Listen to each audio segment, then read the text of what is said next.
Welcome to the Real Estate Espresso Podcast, your morning shot of what's new in the world of real estate investing. I'm your host, Victor Minash.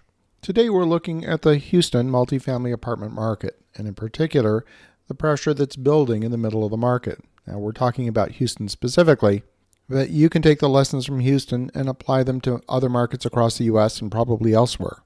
When people talk about apartment fundamentals, they often speak in broad averages. Occupancy is up, rent is down, absorption's positive, cap rates are stable, but the thing is the averages can hide a lot of insights. The latest first quarter report from Colliers shows Houston sitting at 90.4% occupancy. That's 9.6% vacancy. That number is unchanged from the prior quarter and up actually from 88.6% occupancy a year earlier. On the surface, that sounds like an improvement and it sounds healthy. But when you look under the hood, the story becomes more nuanced.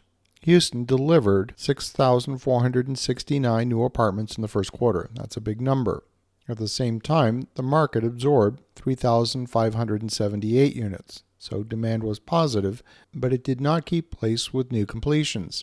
That's a warning sign. Now, supply and demand do not affect every property in the same way. The Colliers data showed the Class A properties absorbed 3,246 units in the quarter. Class C properties absorbed 678, and even Class D properties had a positive absorption of 413 units. It was the Class B property sandwiched in the middle that recorded negative absorption of 759 units. And that's the story. That's what we need to pay attention to. Class B is getting squeezed from both sides. At the top end, brand new Class A properties are competing aggressively for residents. There's leasing concessions, there's incentives. These buildings need to lease up. That's an imperative. They've got construction loans. They've got investor return targets. They have deadlines. They cannot afford to sit empty. So they offer concessions. 1 month free, maybe 6 months free, reduced deposits, gift cards, free televisions, all kinds of things. Whatever it takes to get bodies into units and move the lease up forward. That is creating a problem for the Class B owners. The renter, who would have normally chosen a well-located Class B property, now has a better option.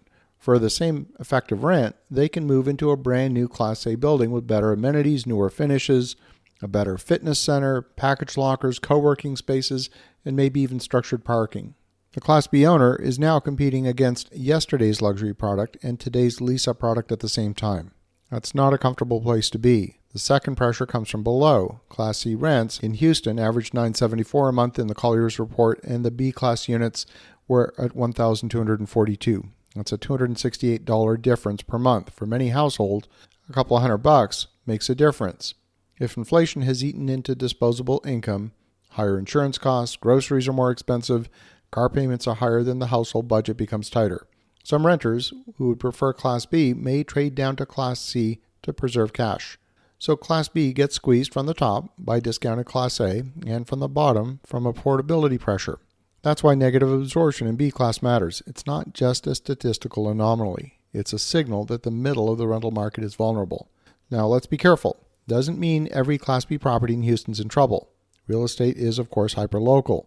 A well-located B-class asset with strong management, reasonable leverage, controlled expenses, and a clear value proposition can still perform.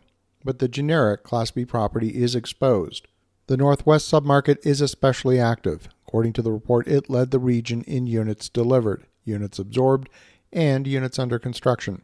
That kind of activity can be a sign of growth, but it can also be a sign of temporary imbalance. So the new supply doesn't arrive gradually, it arrives in big chunks. A 300-unit project opens, then another, then another.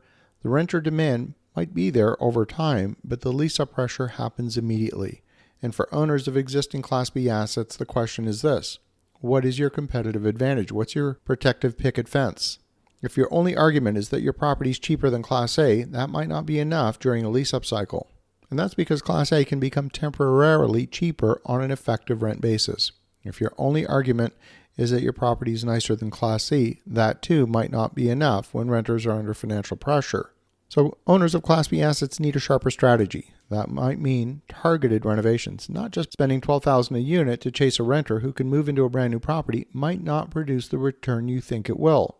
It might mean operational excellence, faster maintenance response, better resident communication, cleaner common areas, stronger on-site management. Those things matter more than many owners realize. It might mean focusing on resident retention instead of simply pushing rents. In a soft competitive environment, the cheapest vacancy is the one you never create. It also means accepting that the business plan probably needs to change. If the original underwriting assumed steady rent growth and a quick value add premium, meaning forced appreciation, today's market might not support that. Preservation of capital comes first and then yield second. From an investor standpoint, this is where your discipline really matters. Do not underwrite yesterday's rent growth into tomorrow's business plan. Don't assume that cap rates are going to save you or interest rates will save you. Cap rates have held pretty steady at 5.7% for the fourth consecutive quarter, but stable cap rates do not offset weak property performance. The asset still has to produce income. The lesson is simple. Supply matters, product segmentation matters, and averages can mislead you. Houston's overall occupancy might look stable, but the Class B segment is telling you a different story. New deliveries are pulling renters up with concessions, and affordability is pulling some down. The middle is where the squeeze is happening. So as you look at this, don't just go out and buy a Class B asset because it's cheaper than replacement cost. Cheap is not the same as safe.